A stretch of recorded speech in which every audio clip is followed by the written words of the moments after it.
O cheiro de desinfetante hospitalar era a única coisa que eu conseguia sentir quando finalmente comecei a ter consciência do que estava acontecendo comigo.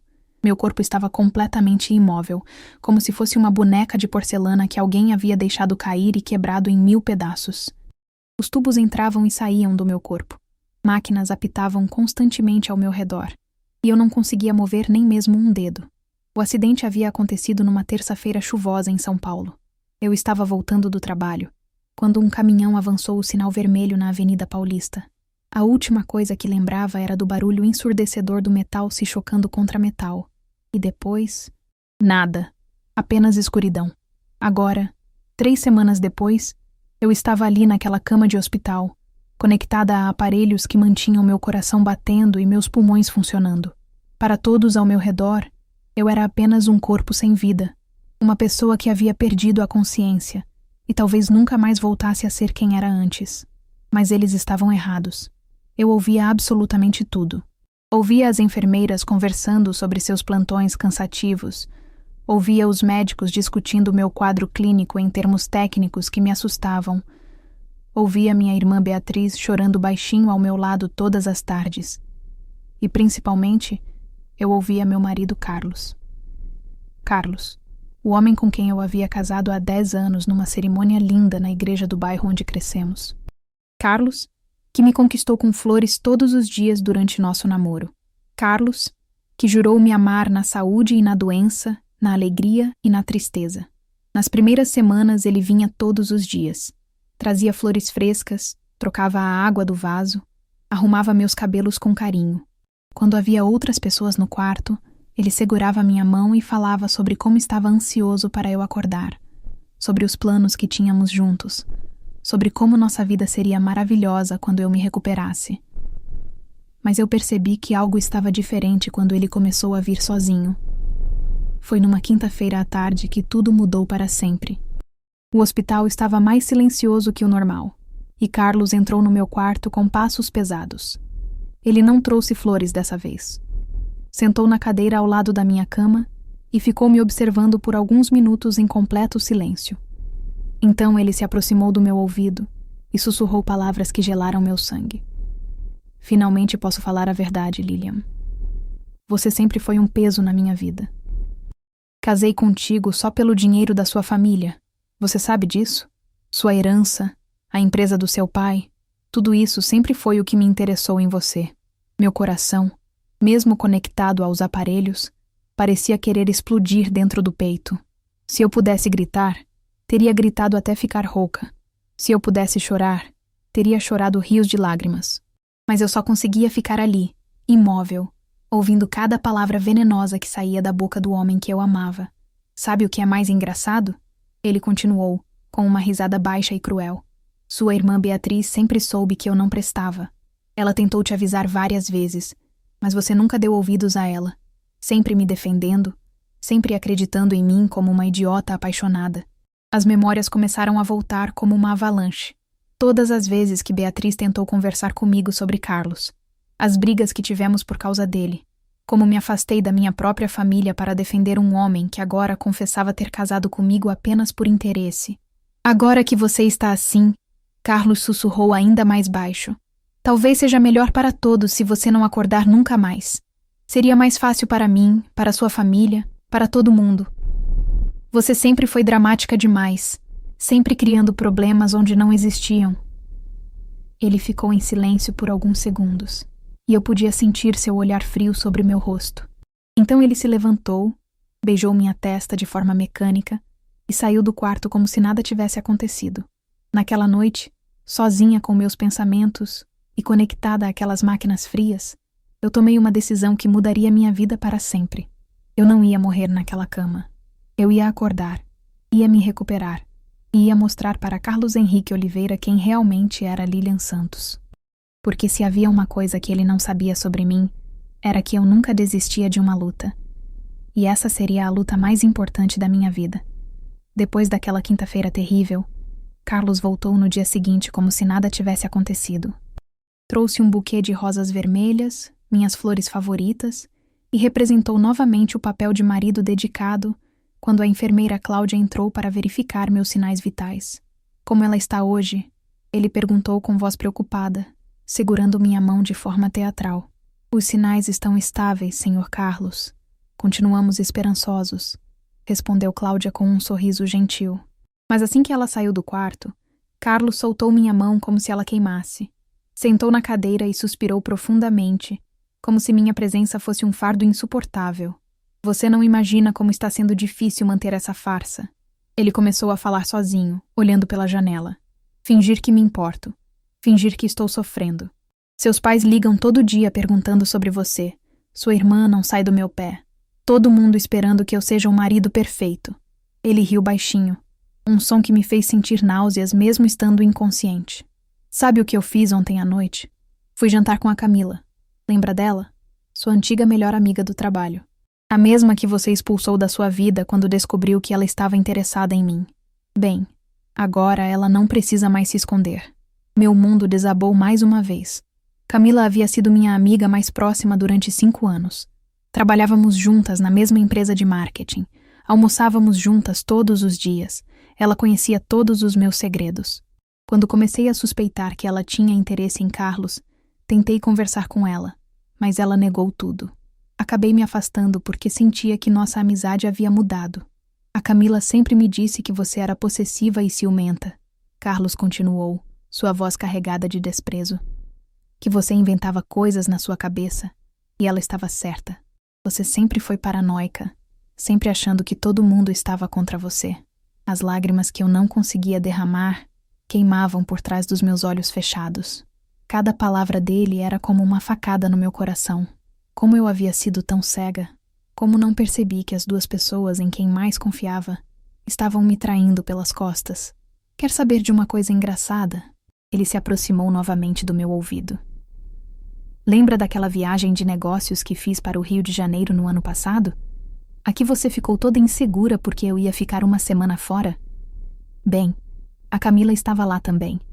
Passamos a semana inteira juntos enquanto você ficava aqui em casa, preocupada, mandando mensagens carinhosas para mim. Minha mente começou a conectar os pontos. Aquela viagem havia sido um marco na nossa relação. Quando Carlos voltou, ele estava diferente, mais distante. Eu atribuí isso ao estresse do trabalho, mas agora entendia que havia sido o começo do fim do nosso casamento. E sabe o que é mais irônico? Ele continuou, claramente se divertindo com suas confissões cruéis.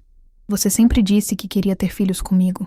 Ficava falando sobre como seria lindo formar uma família, sobre os nomes que daríamos para nossos bebês.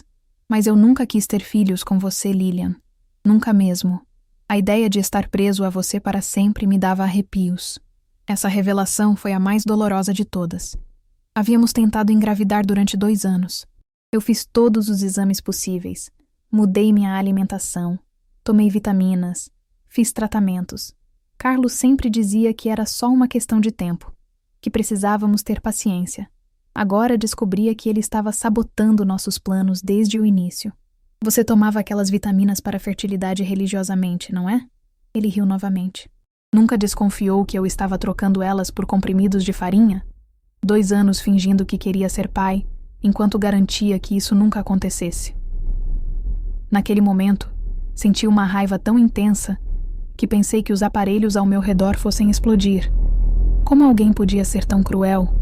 Como alguém podia destruir os sonhos de outra pessoa de forma tão calculada e fria? Mas agora tudo isso acabou. Carlos suspirou, como se estivesse aliviado.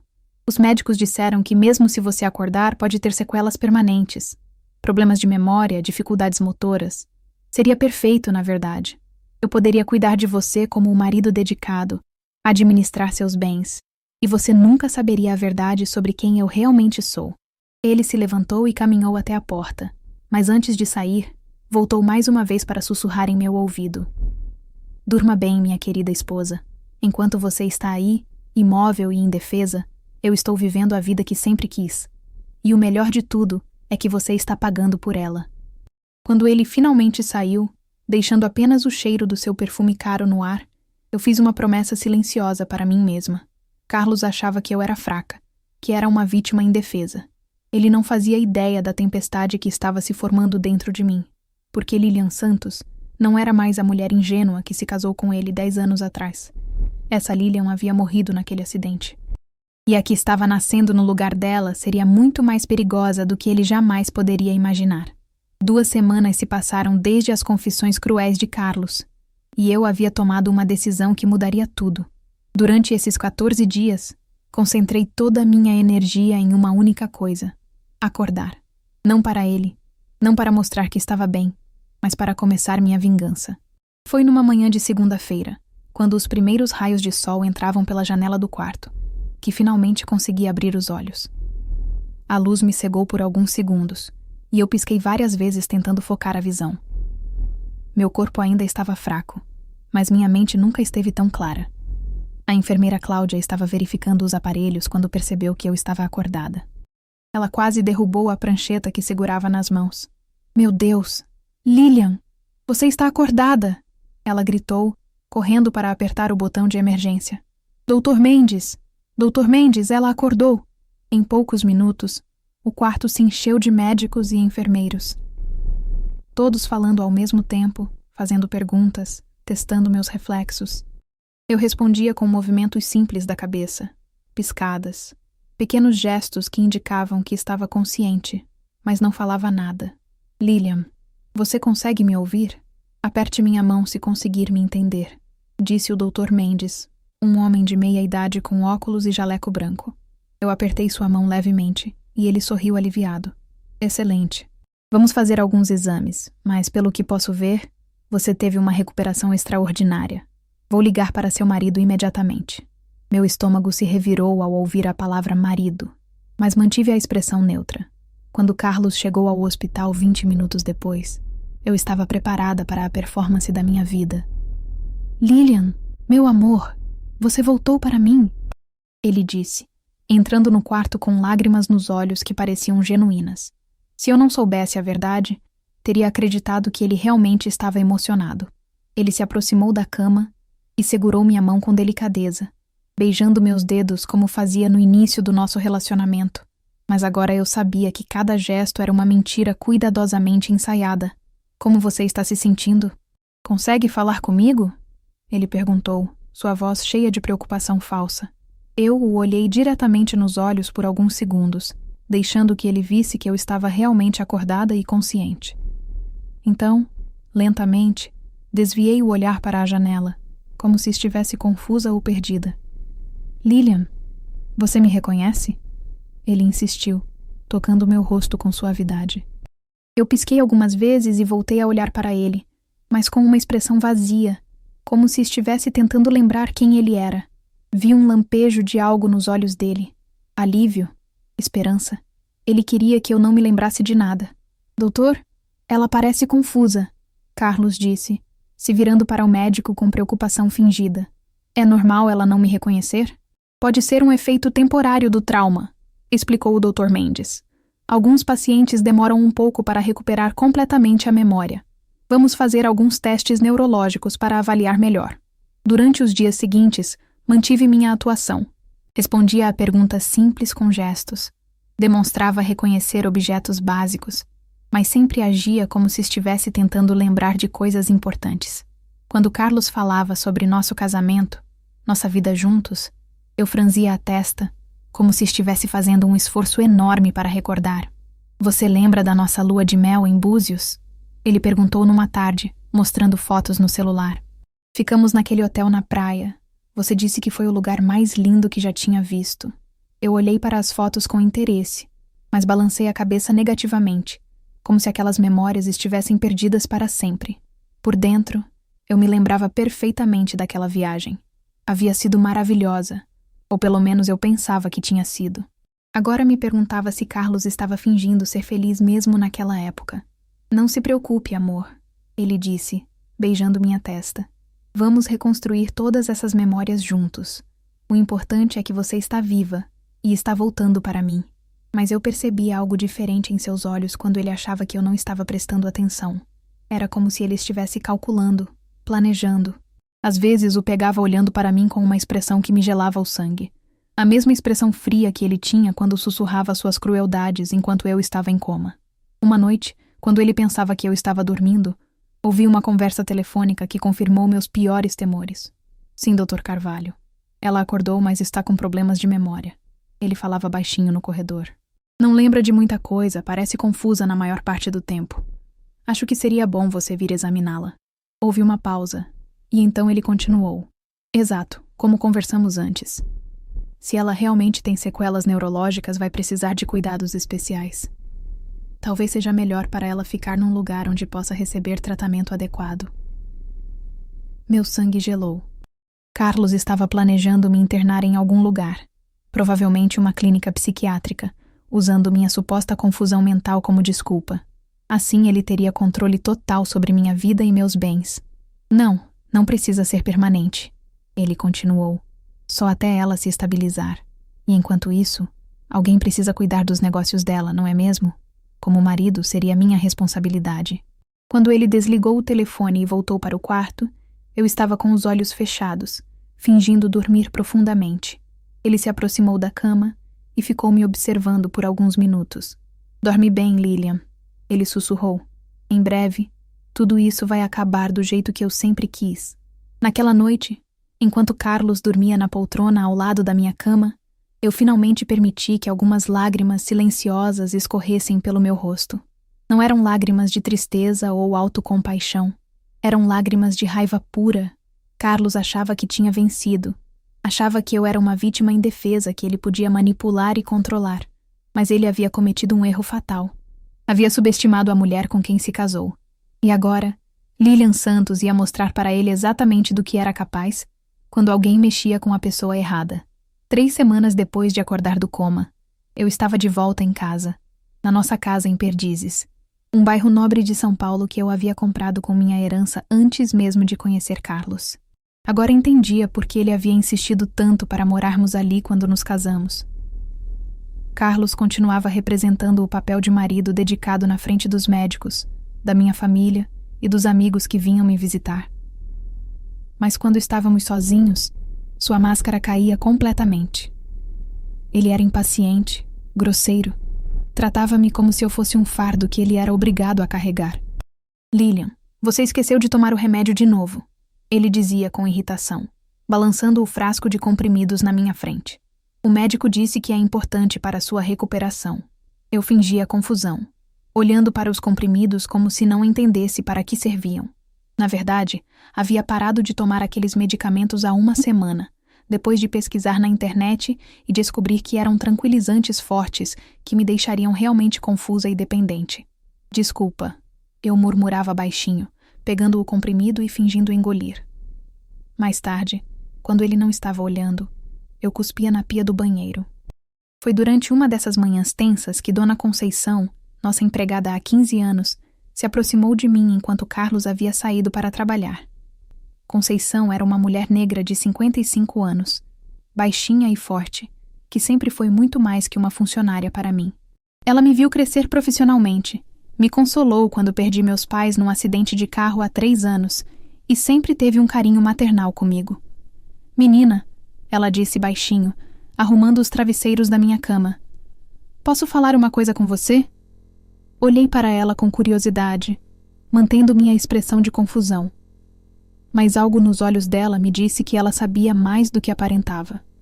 Eu sei que você está fingindo não lembrar de algumas coisas, ela sussurrou, olhando para a porta para ter certeza de que estávamos sozinhas. Vi nos seus olhos, menina. Conheço você desde que era uma mocinha e sei quando você está tramando alguma coisa. Meu coração disparou. Conceição sempre foi muito observadora, mas não imaginei que ela tivesse percebido minha atuação. Conceição, eu... Comecei a falar, mas ela me interrompeu. Não precisa explicar nada agora, mas preciso te contar algo muito importante sobre esse marido seu. Ela se sentou na beirada da cama e pegou minhas mãos nas dela, que estavam tremendo ligeiramente. Eu ouvi ele no telefone várias vezes, menina. Conversas que uma esposa jamais deveria ouvir sobre o próprio marido. Ele está planejando te internar numa clínica psiquiátrica, dizendo que você não se recuperou direito do acidente.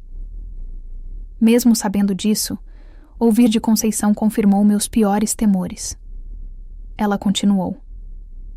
Ele já conversou com um médico amigo dele, um tal de Dr. Carvalho. Eles estão planejando te declarar mentalmente incapaz para que ele possa ter controle total sobre seus bens. Senti uma mistura de raiva e gratidão. Raiva pelo que Carlos estava fazendo e gratidão por ter alguém como Conceição ao meu lado. Mas eu tenho uma ideia, ela disse, seus olhos brilhando com determinação. Minha sobrinha Fernanda trabalha numa rádio aqui em São Paulo. Ela apresenta um programa muito popular sobre histórias de mulheres que superaram dificuldades. Que tal contarmos sua história de um jeito que ele nunca vai esquecer? A ideia era brilhante. Uma exposição pública seria muito mais eficaz do que qualquer confronto privado. Fernanda sempre diz que as histórias mais poderosas são aquelas que ajudam outras mulheres a reconhecer situações similares. Conceição continuou. Imagina quantas mulheres podem estar passando pela mesma coisa que você passou sem perceber que estão sendo manipuladas? Nos dias seguintes, Conceição e eu começamos a planejar tudo nos mínimos detalhes. Sua sobrinha Fernanda topou me ajudar imediatamente quando soube da minha história. Ela apresentava um programa chamado Histórias Reais na Rádio Metropolitana, que tinha uma audiência enorme em toda a grande São Paulo. Vamos fazer isso ao vivo, Fernanda me disse durante uma ligação secreta. Na quinta-feira, no programa das 14 horas. É o horário que mais tem audiência. Enquanto isso, continuei fingindo estar confusa e perdida. Carlos ficou eufórico com minha suposta deterioração mental, achando que seu plano estava funcionando perfeitamente. Ele até marcou uma consulta com o Dr. Carvalho para a sexta-feira seguinte. Lilian está muito abalada, ele dizia ao telefone, pensando que eu não entendia. O trauma do acidente afetou profundamente sua capacidade de raciocínio. Ela precisa de cuidados especiais, num ambiente controlado. Conceição, que sempre foi esperta, começou a gravar essas conversas no celular dela. Cada mentira, cada manipulação, cada momento em que ele mostrava sua verdadeira face quando pensava que eu não estava prestando atenção. Menina, ela me disse na véspera da transmissão, você tem certeza de que quer fazer isso? Uma vez que sair no ar, não tem mais volta. Olhei para ela com determinação. Conceição, ele destruiu 10 anos da minha vida com mentiras. Fez eu me afastar da minha família, das minhas amigas, dos meus sonhos. Agora é a minha vez de mostrar para ele e para o mundo inteiro quem ele realmente é. E se você está gostando dessa história incrível de reviravolta e empoderamento feminino, deixa seu like no vídeo, se inscreve no canal e ativa o sininho para não perder nenhum capítulo. Comenta aqui embaixo o que você faria no lugar da Lilian e compartilha com suas amigas, porque essa história está só começando e vai ficar ainda mais emocionante. Na quinta-feira de manhã, Carlos saiu para trabalhar como sempre, sem fazer ideia de que aquele seria o último dia em que ele controlaria minha vida. Às 13h50, Conceição ligou para Fernanda, e eu me preparei para contar minha verdade para toda a cidade de São Paulo. Era a hora de Lilian Santos mostrar do que era capaz. Na quinta-feira de manhã, acordei com uma sensação estranha no estômago. Era uma mistura de nervosismo e excitação que eu não sentia há muito tempo. Hoje seria o dia em que finalmente tomaria o controle da minha própria vida. Carlos levantou cedo como sempre, tomou seu café da manhã lendo as notícias no celular e se despediu de mim com um beijo mecânico na testa. Vou chegar um pouco mais tarde hoje, ele disse, ajustando a gravata. Tenho uma reunião importante com os investidores. Você vai ficar bem com a Conceição, não vai? Eu assenti com a cabeça, mantendo minha expressão vaga e confusa. Tá bom, murmurei baixinho, como se ainda estivesse meio perdida. Ótimo. Ah, e não se esqueça de tomar seus remédios. Deixei eles separadinhos na cozinha para você, ele disse, pegando a pasta e as chaves do carro. Assim que ouvi o barulho do portão se fechando, Conceição apareceu na sala com um sorriso que eu não via há semanas. Pronta, menina? Ela perguntou, sentando ao meu lado no sofá. Mais do que pronta, respondi, deixando cair completamente a máscara de confusão que havia mantido por tantos dias. Vamos acabar com essa farsa de uma vez por todas. Às 13h40, Conceição ligou para Fernanda na rádio. Meu coração estava batendo tão forte que pensei que fosse sair pela boca, mas minha voz estava firme quando comecei a falar. Boa tarde, São Paulo. Aqui é a Fernanda, e hoje temos uma história muito especial no nosso programa Histórias Reais. A voz dela ecoou pelo telefone no Viva Voz. Estou aqui com Lilian, Uma mulher que passou por uma experiência que infelizmente muitas de vocês podem reconhecer. Lilian, conte para nossas ouvintes o que aconteceu com você. Respirei fundo e comecei. Boa tarde, mulheres de São Paulo. Meu nome é Lilian Santos. Tenho 32 anos. E durante 10 anos fui casada com um homem que eu pensava que me amava. Minha voz estava trêmula no início. Mas conforme ia contando minha história, fui ganhando força e confiança. Há um mês, eu sofri um acidente de carro grave e fiquei em coma por 3 semanas. Para todos, eu era apenas um corpo inconsciente numa cama de hospital. Mas eu ouvia tudo. Absolutamente tudo. Fiz uma pausa dramática. E Fernanda aproveitou. E o que você ouviu, Lilian? Ouvi meu próprio marido, o homem que jurou me amar na saúde e na doença, sussurrar no meu ouvido que eu sempre fui um peso na vida dele, que ele só casou comigo pelo meu dinheiro, que seria melhor para todos se eu nunca mais acordasse. O telefone da rádio começou a tocar imediatamente. Fernanda me disse depois que nunca havia visto tantas ligações em tão pouco tempo. Mulheres que estão me ouvindo, eu continuei, sentindo uma força que não sabia que existia dentro de mim. Quantas de vocês já ouviram de alguém próximo que estavam exagerando sobre seus maridos? Quantas já foram chamadas de paranoicas por desconfiar de comportamentos estranhos? As ligações não paravam de entrar. Fernanda começou a atender algumas ao vivo, e o que ouvi me partiu o coração. Mulher após mulher contando histórias similares à minha. Histórias de manipulação, de isolamento da família e amigos, de controle financeiro disfarçado de cuidado. Lilian, disse uma ouvinte chamada Patrícia. Meu marido sempre me diz que eu sou louca quando questiono os gastos dele com o cartão de crédito. Ele diz que eu não entendo de dinheiro e que deveria confiar nele. E você confia? Perguntei. Eu não sei mais. Depois de ouvir sua história, estou começando a perceber que talvez eu não seja louca. Conceição estava ao meu lado, segurando minha mão e assentindo com a cabeça. Ela sabia que estávamos fazendo a coisa certa. Agora vou compartilhar com vocês algumas gravações que minha querida amiga Conceição fez do meu marido. Eu disse, sentindo meu coração acelerar. Quero que vocês ouçam com atenção a voz de um homem que muitas pessoas consideram um marido exemplar. Conceição conectou seu celular ao telefone, e a voz fria e calculista de Carlos ecoou pela rádio de toda São Paulo. Sim, Dr. Carvalho, ela acordou, mas está com problemas de memória. Não lembra de muita coisa. Parece confusa na maior parte do tempo. Se ela realmente tem sequelas neurológicas, vai precisar de cuidados especiais. Talvez seja melhor para ela ficar num lugar onde possa receber tratamento adequado. O silêncio no estúdio foi ensurdecedor. Então Carlos continuou na gravação. Não precisa ser permanente. Só até ela se estabilizar. E enquanto isso, alguém precisa cuidar dos negócios dela, não é mesmo? Como marido, seria minha responsabilidade. Mulheres, eu disse, minha voz agora firme como aço. Este homem é Carlos Henrique Oliveira, meu marido há 10 anos. E hoje, ao vivo, na frente de toda São Paulo, eu estou me libertando dele. O programa que era para durar 1 hora se estendeu por 1h30, terminando por volta das 15h30. Fernanda disse que os telefones não pararam de tocar nem por 1 segundo. Mulheres ligando para contar suas próprias histórias, para agradecer por eu ter tido coragem de falar, para dizer que finalmente entendiam que não estavam loucas. Lilian, disse Fernanda quando finalmente encerramos a transmissão, você não imagina o impacto que sua história teve. Já estamos recebendo mensagens de mulheres dizendo que vão procurar ajuda, que vão questionar seus relacionamentos. Conceição estava chorando de emoção. Menina, você foi muito corajosa mesmo. Mas eu sabia que a parte mais difícil ainda estava por vir. Carlos chegaria em casa em algumas horas e ele não faria ideia do furacão que o esperava. Colegas de trabalho, amigos, vizinhos, todos haviam ouvido sua voz na rádio. Todos sabiam agora quem ele realmente era. Sentei no sofá da sala e olhei ao redor da casa que eu havia comprado com meu próprio dinheiro, a casa onde havia sido enganada e manipulada durante anos.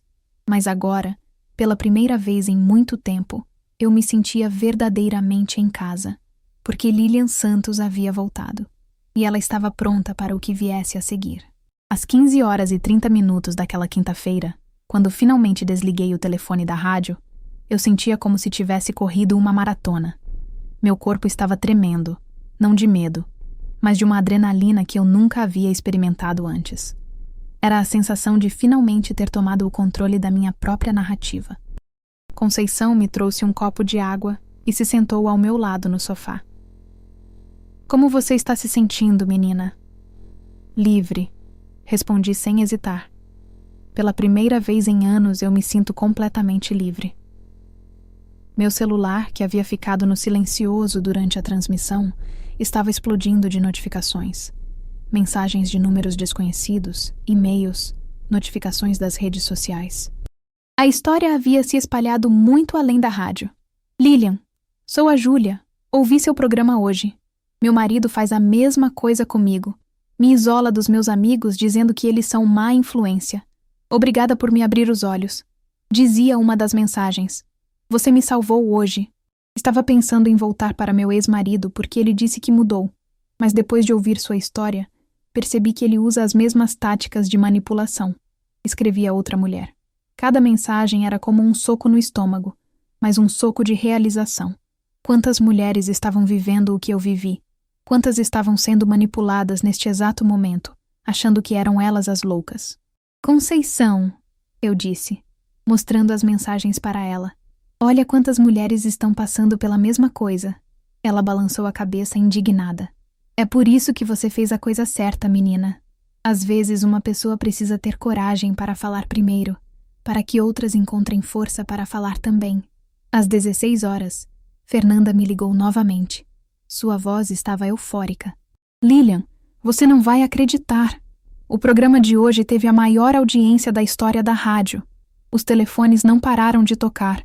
Nosso site saiu do ar de tanto acesso e já temos 3 jornais querendo fazer matérias sobre sua história. Meu estômago se revirou. Jornais? Fernanda, eu não sei se estou pronta para isso. Calma, você não precisa falar com ninguém se não quiser. Mas quero que saiba que sua coragem hoje mudou a vida de muitas mulheres. Já recebemos mais de 200 mensagens de ouvintes dizendo que vão procurar ajuda ou que finalmente entenderam que estão em relacionamentos abusivos. 200 mulheres. O número ecoou na minha cabeça. 200 vidas que talvez fossem diferentes a partir de hoje por causa da minha decisão de falar. Às 17 horas, o telefone fixo de casa tocou. Era minha irmã Beatriz. Lilian, eu ouvi tudo na rádio. Meu Deus, eu não acredito que você teve coragem de fazer isso. Ela disse, sua voz misturando orgulho e preocupação. Bia, eu... Comecei, mas ela me interrompeu. Não, deixa eu falar primeiro. Eu peço desculpas por não ter insistido mais quando tentei te alertar sobre o Carlos. Eu deveria ter sido mais persistente. Deveria ter encontrado uma forma de te mostrar quem ele realmente era. Senti lágrimas queimando meus olhos. Você tentou, Bia. Eu que não quis escutar. Eu estava tão apaixonada, tão cega. Mas agora você abriu os olhos. E não só os seus. Minha amiga Carla me ligou dizendo que reconheceu o comportamento do próprio marido na sua história. Ela vai procurar ajuda. Era incrível como uma decisão, um momento de coragem. Podia criar ondas que se espalhavam muito além do que eu imaginava. Às 18 horas, comecei a ficar nervosa. Carlos normalmente chegava entre 18h30 e 19 horas. Conceição percebeu minha ansiedade. Quer que eu fique aqui com você quando ele chegar? Ela perguntou. Não, Conceição. Isso é algo que eu preciso enfrentar sozinha. Mas obrigada por tudo. Sem você, eu nunca teria conseguido. Ela me abraçou forte. Você sempre foi forte, menina. Só precisava lembrar disso. Às 18h45, ouvi o barulho familiar do carro de Carlos entrando na garagem. Meu coração disparou. Mas não era medo. Era expectativa. Expectativa de ver a cara dele quando percebesse que seu mundo havia desmoronado. Ele entrou pela porta da cozinha, como sempre fazia, e eu podia ouvir seus passos se aproximando da sala. Quando ele apareceu na porta, eu estava sentada no sofá, calmamente, sem fingir confusão ou fraqueza. Lilian, como você está? Tomou seus remédios hoje? Ele perguntou. Mas havia algo diferente na voz dele. Uma tensão que não estava lá de manhã. Não tomei. Respondi simplesmente, olhando diretamente nos olhos dele. Ele franziu a testa. Como assim não tomou? Lilian, você sabe que precisa tomar os remédios para se recuperar. Eu me recuperei, Carlos. Completamente. Foi então que vi o primeiro sinal de pânico nos olhos dele. Ele pegou o celular e olhou rapidamente, como se estivesse checando algo. Carlos, eu disse, minha voz firme e clara. Você ouviu a rádio metropolitana hoje? A cor sumiu do rosto dele. O celular escorregou da mão dele e caiu no chão com um barulho seco. Lilian, eu posso explicar? Ele começou, mas sua voz estava trêmula. Não precisa explicar nada, eu disse, me levantando do sofá pela primeira vez em semanas, sem fingir fraqueza. Toda São Paulo já ouviu suas explicações. Nesse momento, o celular dele começou a tocar. Ele olhou para a tela e eu vi o pânico voltar aos seus olhos. Era o terceiro telefonema em 5 minutos. Atende, eu disse. Deve ser alguém que ouviu o programa. Ele rejeitou a ligação, mas imediatamente o telefone voltou a tocar. Desta vez ele atendeu, relutante. Alô, disse tentando manter a voz firme. Eu não conseguia ouvir o que a pessoa do outro lado estava falando, mas pelo rosto de Carlos, não eram boas notícias. Ele ficou ouvindo por alguns segundos. Depois disse apenas, eu te ligo depois. E desligou. Era seu chefe? Perguntei, sabendo a resposta pela expressão dele. Lilian, você destruiu minha carreira. Você destruiu minha vida. Ele explodiu, jogando o celular no sofá. Como você pôde fazer isso? Depois de tudo que vivemos juntos? Tudo que vivemos juntos? Eu me levantei, sentindo uma força que não sabia que existia dentro de mim. Carlos, você quer falar sobre o que vivemos juntos? Vamos falar sobre como você sabotou meus planos de ter filhos durante 2 anos? Vamos falar sobre suas traições com a Camila? Vamos falar sobre como você me isolou da minha família? A cada acusação, ele recuava um passo, como se minhas palavras fossem golpes físicos. Você quer falar sobre como me fez acreditar que eu era paranoica quando na verdade meus instintos estavam certos o tempo todo? Sobre como planejou me declarar louca para ficar com meu dinheiro? Eu nunca te fiz mal, ele gritou, perdendo completamente o controle. Eu te dei os melhores anos da minha vida. Os melhores anos da sua vida? Eu ri, mas não havia humor algum na minha voz. Carlos, você passou 10 anos fingindo me amar para ter acesso ao meu dinheiro. Você chamou isso de quê? De sacrifício? Ele passou as mãos pelos cabelos, claramente desesperado. Lilian, por favor, podemos conversar sobre isso. Podemos resolver isso entre nós, como sempre fizemos. Como sempre fizemos? Repeti. Carlos, nós nunca resolvemos nada. Você sempre me manipulou para fazer o que queria, e eu era burra demais para perceber. Nesse momento, ouvi o barulho de passos na entrada da casa. Conceição havia voltado, como havíamos combinado. Ela apareceu na porta da sala carregando uma mala grande. As coisas do senhor estão prontas, ela disse, com um sorriso que não chegava aos olhos. Separei tudo com muito cuidado. Carlos olhou para a mala, depois para mim, depois para Conceição. Vocês não podem me expulsar da minha própria casa. Sua casa, eu disse, caminhando até a mesa onde guardava os documentos importantes. Peguei a escritura da casa e mostrei para ele. Esta casa está no meu nome, Carlos. Comprei ela 3 anos antes de te conhecer, lembra? Com a herança dos meus pais. Ele olhou para o documento como se fosse uma sentença de morte. E sabe o que mais? Continuei, sentindo uma satisfação que não sabia que era capaz de sentir. Toda São Paulo sabe agora quem você realmente é. Seus colegas de trabalho sabem. Seus amigos sabem. Sua família sabe. Não há mais máscaras para se esconder atrás. Carlos se deixou cair numa poltrona, colocando o rosto nas mãos. Por um momento, quase senti pena dele. Quase. Lilian, ele disse. Sua voz agora baixa e quebrada. Eu sei que cometi erros, mas não pode acabar assim. 10 anos não podem acabar assim. Olhei para ele, para o homem que eu havia amado com toda a minha alma, que havia sido minha prioridade durante uma década inteira. E senti nada. Nem raiva, nem tristeza, nem nostalgia. Apenas um vazio onde antes havia amor. Carlos, eu disse, minha voz calma e final. 10 anos não estão acabando assim. Eles acabaram no momento em que você sussurrou no meu ouvido que seria melhor se eu nunca acordasse. Conceição se aproximou e colocou a mão no meu ombro. Menina, quer que eu chame alguém para ajudar ele com as coisas? Não precisa, Carlos disse, se levantando lentamente. Eu vou embora. Ele pegou a mala e caminhou até a porta. Antes de sair, se virou uma última vez. Você vai se arrepender disso, Lilian. Você vai perceber que nunca vai encontrar ninguém que te ame como eu amei. Olhei nos olhos dele uma última vez e sorri. Um sorriso triste, mas genuíno. Carlos, você nunca me amou. E agora eu finalmente sei a diferença. 6 meses depois daquele dia que mudou minha vida para sempre, eu estava sentada no estúdio da Rádio Metropolitana, preparando-me para mais um programa. O que começou como uma única transmissão de desabafo havia se tornado um quadro semanal chamado Vozes da Libertação, onde eu ajudava outras mulheres a identificar e sair de relacionamentos tóxicos. Lilian, temos a Patrícia na linha 3, disse Fernanda, ajustando os fones de ouvido. Ela quer contar como sua história mudou a vida dela. Oi, Patrícia. Como você está? Perguntei, sentindo aquela familiaridade calorosa que havia desenvolvido com nossas ouvintes. Lilian, eu sou aquela que ligou no seu primeiro programa, lembra? Aqui falou sobre o marido controlador com os gastos. A voz dela estava diferente, mais forte. Quero te contar que me separei dele há 3 meses. Meu coração se aqueceu.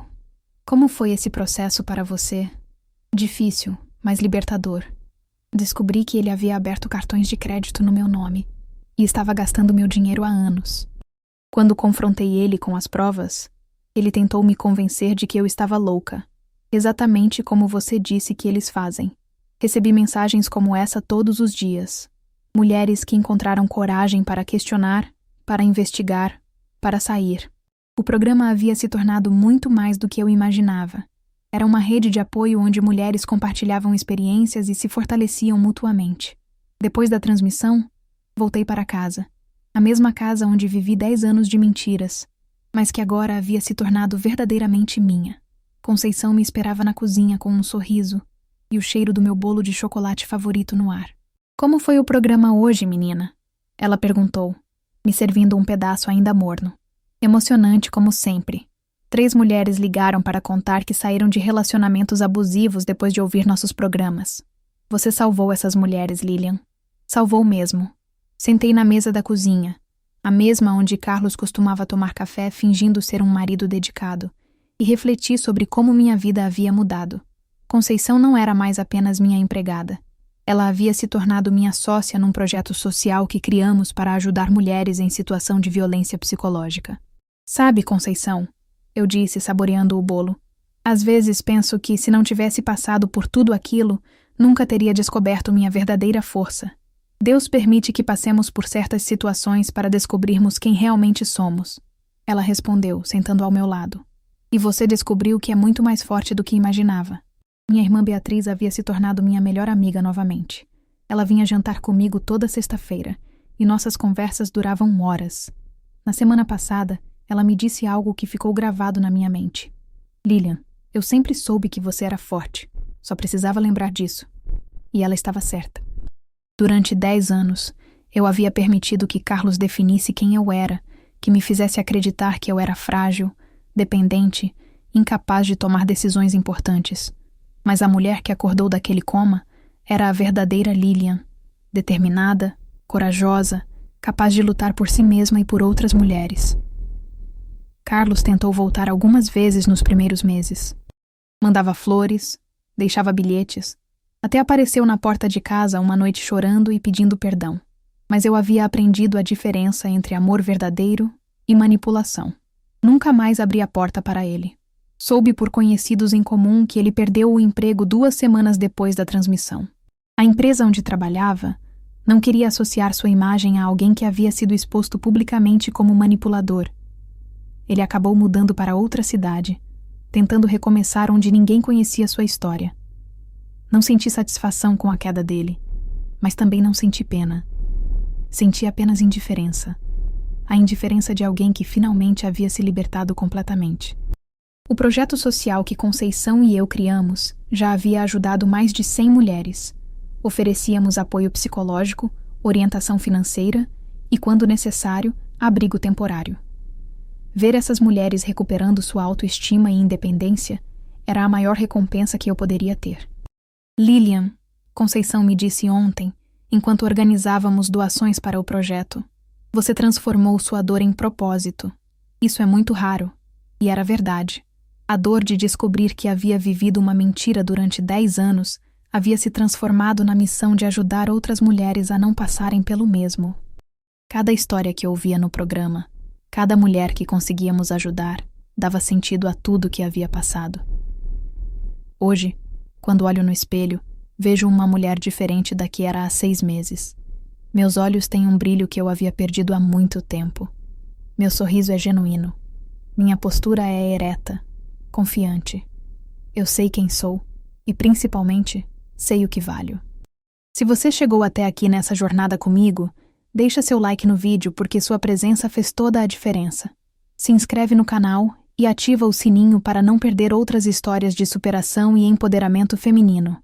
Comenta aqui embaixo se você já passou por algo parecido ou conhece alguém que precisa ouvir essa história. Compartilha com suas amigas, suas irmãs, suas mães, porque juntas somos mais fortes. E toda mulher merece saber que vale muito mais do que qualquer relacionamento que a diminua.